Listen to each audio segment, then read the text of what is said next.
All these evil versions of Mark, but not a single good one. I doubt that our Mark is the only one that turned out to be a hero in the infinite amount of alternate universes out there. You're not listening! But with what we were shown and what we were told by Angstrom, that seems to be the case. But what if all the good ones died?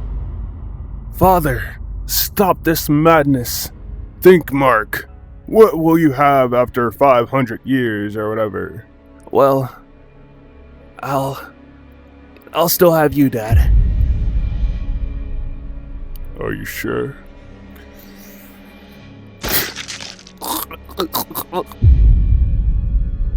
Can you believe it, Dad? I got my powers, and I wanted to surprise you, so I went by the Guardians HQ.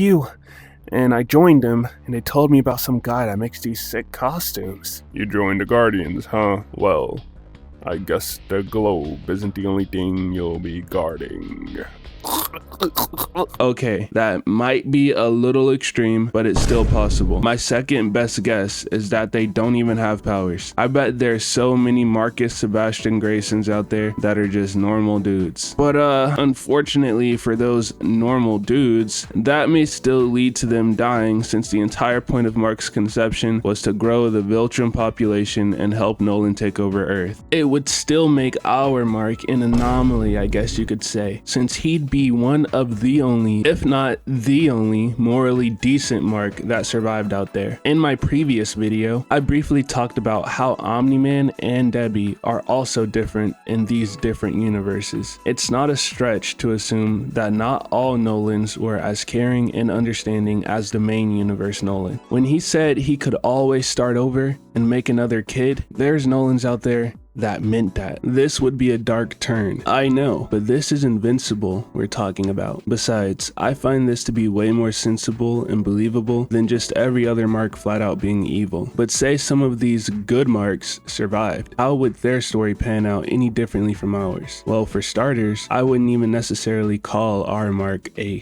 good one. Like I stated earlier, he's decent. He's clearly not the best hero and doesn't have the strongest moral compass. Is it possible that there were Marks out there that were good heroes with strong moral compasses? I believe so. I think that for that universe to be a reality, things continued to be the way they first appeared in episode 1 of season 1. The Guardians were alive and well, with Nolan being a respected member of the team. Mark was able to work and train alongside his father and fight the good fight. And all around, things would be pretty good. So good, in fact, that this introduces another possible reason we never got to see other good Invincibles. Because Angstrom is our guide through the multiverse. Even when we were shown the machine that he built, it's clear he didn't have an infinite amount of Angstrom strapped in. Not only that, but he wouldn't be able to bribe any good Invincibles, and if there's an Omni-Man in that universe, he'd probably be wise enough not to even try. Another reason he would choose to target our Mark over one of those morally good Marks is because our Mark is morally gray. There's room for corruption, for Angstrom to feed his ego and prove that this hero Invincible is just as bad as all the others. Just like what Debbie said in season 2. He was upset because he was the one in the wrong and Mark was right. And while I have the opportunity, this is as good of a video as ever to officially announce my Invincible OC, which is Invincible.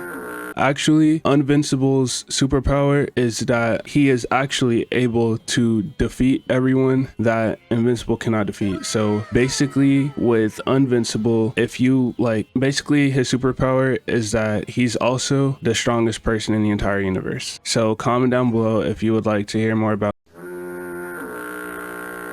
Now back to the video. It kind of felt like a missed opportunity that the Invincible War mostly showed corrupted and evil versions of Mark, rather than giving us a fuller picture of the hero he could become. The story leaned hard into the idea that across all these dimensions, he's the only good one, and he's doomed to fail, to fall, to die trying. And while that serves the narrative of, hopelessness and all this pressure that he has on him, it would have been so much more powerful and really cool to see that not all Marks fall into this category. I mean, imagine the effect it would have had on him, knowing that there are versions of him out there that have done what he's trying to do. And not only that, imagine the designs we would have gotten. I mean, obviously the evil Marks, their designs are a bit more sinister, if you catch my drift. But imagine the designs that they would have have created for these good versions of Mark? Would they have stayed the same?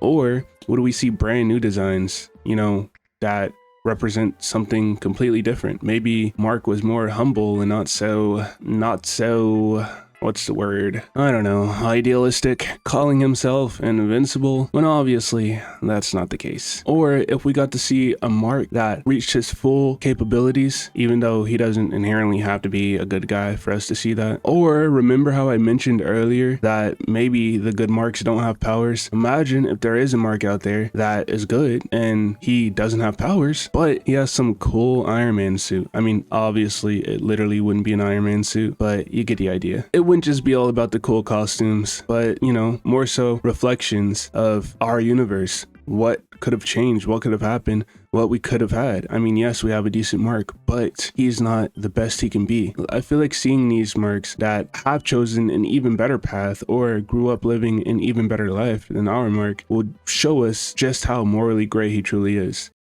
Now time for our Invincible Brain Rot quiz. Who says, "Where is Omni-Man? Where is Omni-Man? Where is Omni-Man?" Is it A, Adam Eve, B, Invincible, C, Immortal, or D, Red Rush? If you said C, Immortal, you're correct. Who says, "Are you sure?" Is it A, Debbie Grayson, B, Nolan Grayson, C, Mark Grayson, or D, Amber? If you said B, Nolan Grayson, you're correct. Which hero in Invincible is capable of vincing it? A, Darkwing, B, Cecil, C, Invincible, or D, Kid Omni-Man?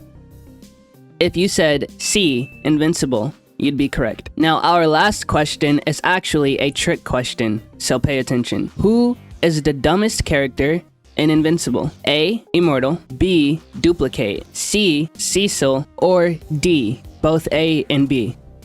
If you chose D, both A and B, you're correct.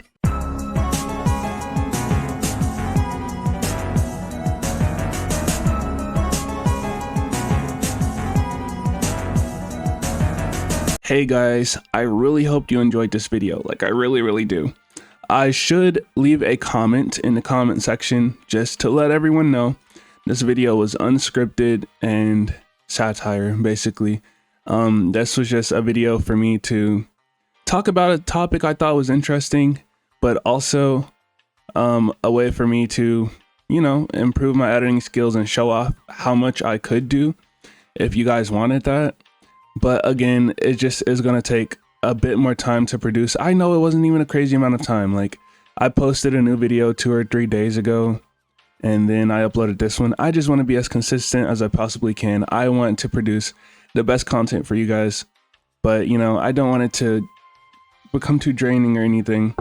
So let me know if you guys did enjoy this video. Tell me if you thought it was too much or what, because it was fun, but time consuming. So let me know what you guys think. And 12,000, thank you for 12,000. Bro, we just hit 10,000 like last week, already at 12,000 just a couple days later. Thank you guys so much. Who knows, maybe we'll get to 15K. Thank God and thank all of you. Have an amazing day.